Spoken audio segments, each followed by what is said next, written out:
When you are walking by faith, there are going to be some important issues and events that you are not going to be aware of. And because of our lack of knowledge of the entire picture,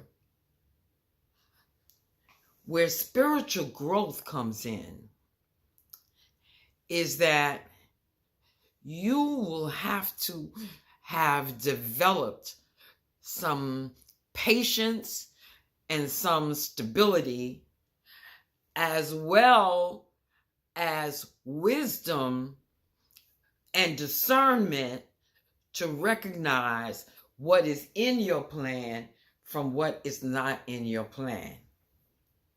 I'm going to give you a personal example as I do. Okay. It was built into me early on in ministry, back in 81, that I was not to do my ministry alone, that I needed a partner, and what I really needed was a husband. Now, that took me down a trail and a trap that led me further and further away from my purpose, because it made me anxious and impatient. I have never been a desperate woman. And before I got born again, I didn't even want to be married. I was as cynical could get about men and love and marriage and all that. But after I got born again, I got somewhat foolish in things that I knew as a worldly woman. Now as a Christian woman, I'm stupid. I got no common sense. So, built into my plan by the devil, using church and church members and people who want to say women are not supposed to be in ministry, and if you are, then you should be working for your husband as his, what do they call that now? I'm even forgetting. I don't got so first lady. That you know, in church, a woman minister is below the first lady of the church, if there is one. A female minister is below her and needs to be careful and to watch out for her. But in my case, there was this sense of urgency when I didn't know that my purpose wasn't going to come forth for 25 more years. So, I didn't know that. So I was like, come on, let's get it on. Let's get this thing rolling. Come on. Because it is my nature in the flesh to be impatient. And so, people will pull scriptures out of their context to put a female minister in bondage and at least say to her, the people are not going to respect you, honey, until you get yourself a husband. And so the devil had two of them waiting for me. One, I think that lasted about 8 years. And the other, that lasted about 9 years. So together, they lasted 17 years. So in the meanwhile, while I'm waiting on my purpose, I'm going through life making various mistakes so that by the time I get into my purpose, I have my failures and my mistakes to give to you. You know, I have my been there, done that. And that's what I find when people call me and have their sessions with me over the phone. Whatever they're going through, I've been there, done that. So I'm building up a track record of experience, all right? At the same time, stumbling and falling, but learning how to get up and who to overcome and to take what I've learned and put it in my side pocket and let it stay there until it's time for me to flip it out and say, here, this is for you. This is a gem for you and for your life. And that's the way it was. Waiting. So as I'm waiting, I'm choosing wrong men. As I'm waiting, Satan is coming into my sleep and giving me information suggesting that I am a Joyce Meyer type. And the funny thing about that is I met her. She used to come to this town when she was unknown. And when she was just picking up the momentum, after service one day, we had a conversation. And I was telling her about what was going on, trying to figure things out. You know, I'm working in corrections. I think I've got a call to prison ministry.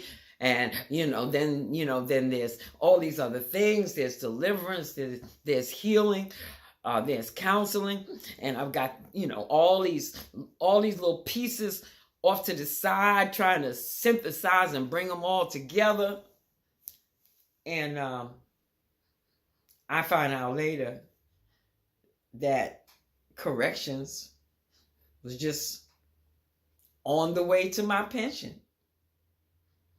I put 8 years into a prison ministry, and God didn't call me to that.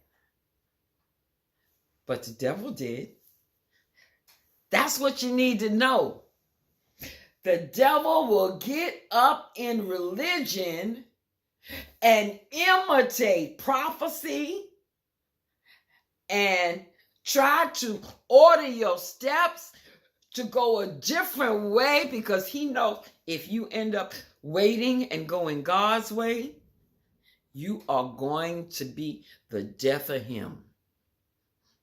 And so he's steady there, guiding, leading me toward prisoners and prison ministry in hopes of that will destroy me.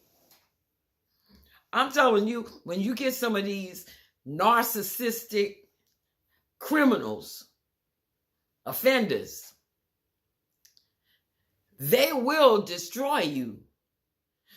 Not necessarily with crime, but with a lack of love and caring towards you and what you are all about.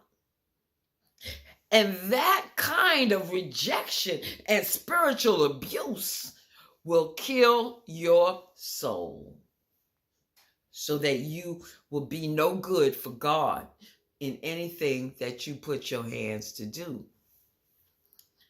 And see, a lot of time was there. As I'm waiting on my purpose, I had to wait, as did Moses. He waited a long time. I am a lot like Moses. I got the same mandate as Moses, which is, devil, let my people go. Let God's people go. That is the same mandate that Moses had. But God is working with me in my time as God worked with Moses in his time. I don't have to walk through the wilderness. I'm in the wilderness on YouTube. That's my wilderness. You understand? Pharaoh. Who is Pharaoh? I'm dealing with Pharaoh all the time. Pharaoh is just the devil that wants to keep God's people captive. And I cast out demons. But I don't cast out demons the same way Jesus cast out demons. Because in the days that Jesus walked the earth, there were no telephones. All right? But he did it through the air, through the airways. That woman came to him and said, my daughter is vexed with the devil. And he said, I got the bread. The bread is only for the children of Israel. In other words, you a Gentile.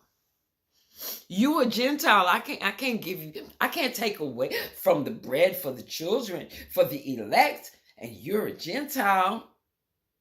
Now, Jesus knew that this whole ministry, after he was resurrected and ascended, was going to turn towards the Gentiles. But the disciples were not ready to hear that as Jews. Gentiles? Heck no. So what I'm saying is, everything has to line up. The times, the methods, okay? And all assumptions have to be examined. I am not called. Took me a good 17 years to find this out.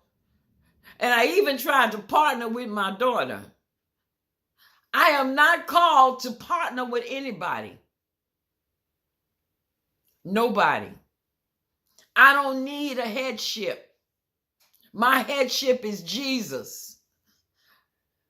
I am being trained and led by the Holy Spirit.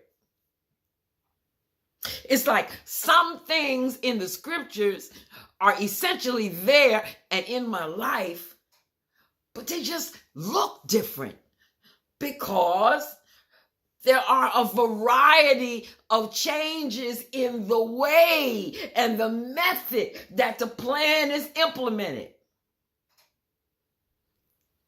You know, back in the day, a woman doing what I'm doing sounds, it was impossible to even imagine, even though there was Deborah, who was a judge, and there were a few leading women in Old Testament times.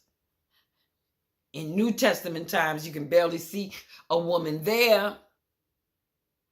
So everything is about the time and the season. Even my purpose is different. My purpose really is to reach the elect who have been deceived into thinking that they are born again, but they're really not. And overturning that false conversion. Whoever heard of such a thing back 2,000 years ago? It's my purpose has developed out of the times in which we live. Give me a call. 888-818-1117 or send an email to getreadyforthelord@gmail.com. You may be a part of my purpose, so call me.